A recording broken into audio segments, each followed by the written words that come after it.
Selamat pagi, selamat siang, dan selamat malam untuk kita semua. Perkenalkan, nama saya Andro Marhum Banjarnahar dengan NIM J1D12303. Di sini saya akan mempresentasikan mengenai cara kerja cybersecurity dan cara contoh penerapannya.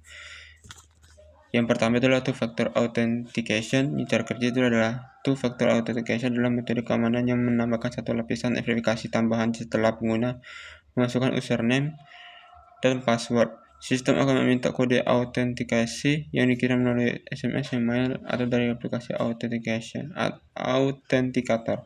Contohnya misalnya saat kita login ke akun Gmail, setelah menggantikan password, kita akan diminta untuk memasukkan kode 6 digit yang muncul di aplikasi Google Authenticator di ponsel kita. Tanpa kode ini tidak akan bisa diakses meskipun passwordnya benar. Hal ini efektif untuk mencegah akses ilegal dari perangkat lain. Berikutnya adalah secure password. Cara kerjanya, secure password atau kata sandi yang aman bekerja dengan mengendalikan kerumitan struktur password itu sendiri. Password yang kuat biasanya memiliki panjang minimal 8 karakter dan berisi kombinasi huruf kapital, huruf kecil, angka, dan simbol. Kombinasi ini membuat password lebih sulit untuk ditebak oleh program brute force atau dictionary attack. Contohnya misalnya pengguna membuat password email dengan aman L2025 data untuk login ke akun kampus atau layanan keuangan. Password ini jauh lebih aman dibanding password yang tidak memiliki simbol huruf kapital dan lain-lain. Berikutnya itulah regular update.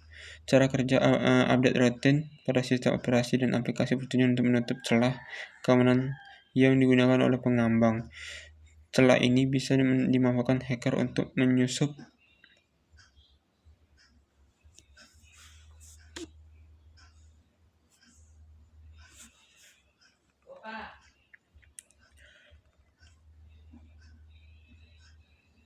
ke sistem, menyebar virus, atau mencuri data. Ketika update dirilis, biasanya sudah termasuk patch keamanan terbaru yang mampu mencegah eksploitasi. Contohnya, sebagai contoh,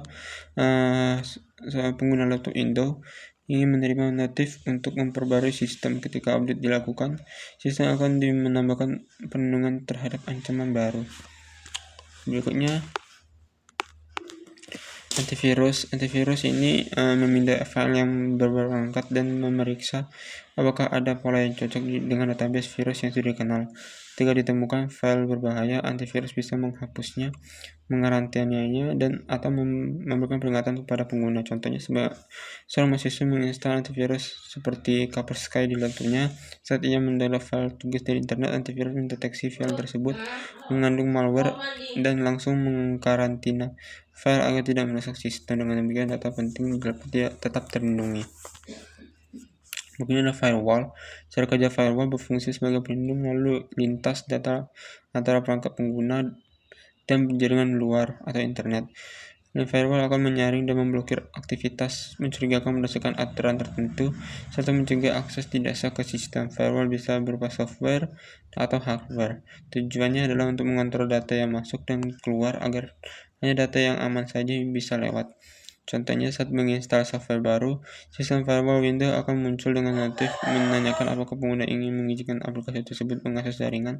Jika aplikasi itu tidak dikenal atau mencurigakan, baru bisa langsung memblokirnya agar tidak terkoneksi ke internet dan menyebarkan malware.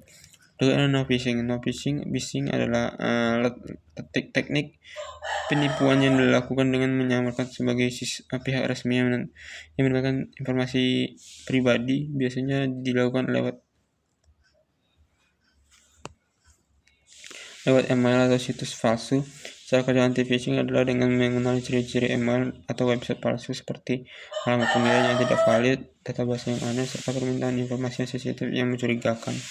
Seorang pengguna menerima email yang mengatasnamakan Bank Indonesia dan meminta verify data dengan mengirim link.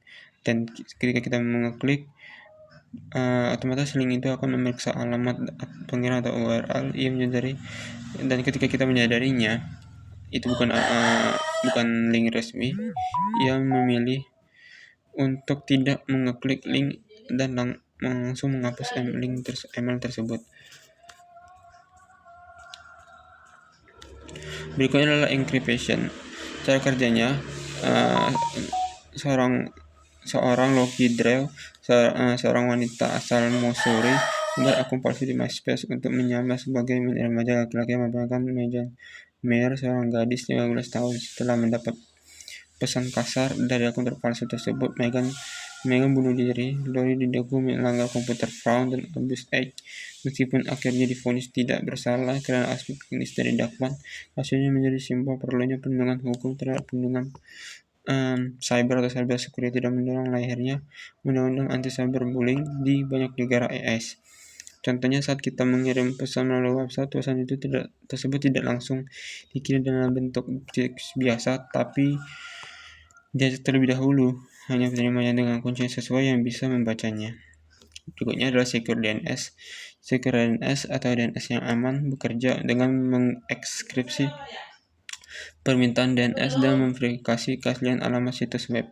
DNS berfungsi sebagai buku telepon internet, menerjemah nama domain seperti www.google.com ID, google.com menjadi alamat IP. Jika DNS tidak aman, pengguna bisa diarahkan ke situs palsu dan yang tampak mirip dengan aslinya. Contohnya, seorang pengguna mengatur pengaturan DNS, misalnya menjadi Cloudflare DNS. Saat ia mengetik nama situs, DNS ini memastikan ia hanya diarahkan ke situs asli dan bukan situs tiruan yang berpotensi mencuri data. Sekian dari saya, mohon maaf jika ada salah dan salah kata. Terima kasih.